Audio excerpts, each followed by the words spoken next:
தொழில படம் படாமல் இருக்கும், கஷ்டம் எல்லாம் போகுது. ஆனால் இந்த மண்ணெண்ணெய் விலை உயர்வு அது வேற, விலைகள் எல்லாம் தயாரிப்பு சரியில்லை, அழிவடைஞ்சு போகுது கெதியா.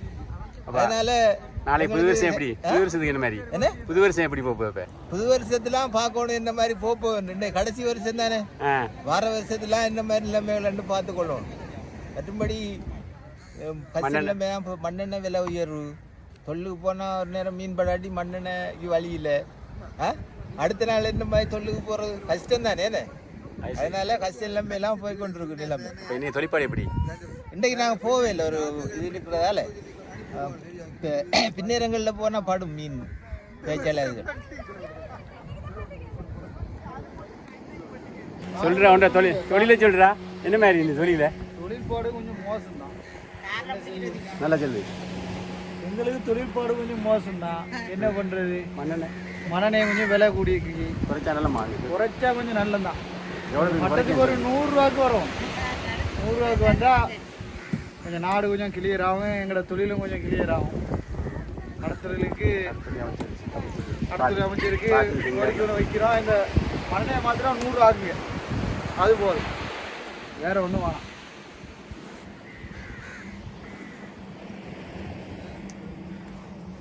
முகத்தை கொஞ்சம் திருப்புங்களேன்.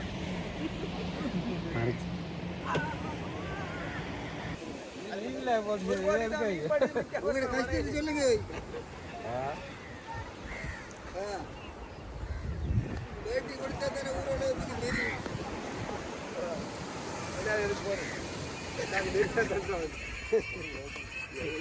சுஜி நீ சொல்ல சொல்லுடி, சரி சொல்லு. அங்கே போங்க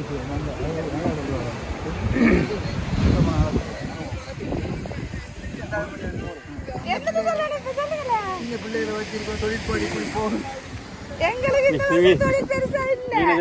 வருஷம் கடைசியா முடிய போற மீன் எப்படி சொல்லுங்க, நல்ல வாசியான்னு சொல்லுங்க. என்ன மாதிரி இவ்வளவு பட்டதுல என்னன்னு சொல்லுங்கள, தொழில் முடியும்.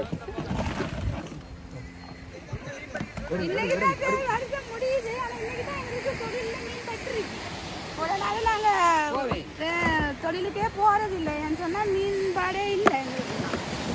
அதனால இன்னைக்கு தான் வருஷம் முடியக்கிட்டாவது அந்த மீன் கொஞ்சம் பட்டிருக்கு. இனி அது 2025 நல்ல காலம் பிறக்கிறான்னு பார்த்தோம். தொழிற்பாடு இன்னைக்கு ஒரு 60,000 வரும். பொய்ய சொல்ல உண்மையை சொல்லுங்க.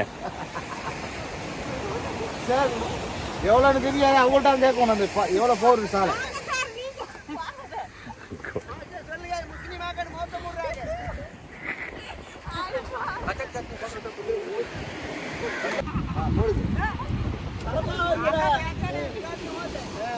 அப்போ அதான் சுஜம் பார்ப்பாங்க நல்லா.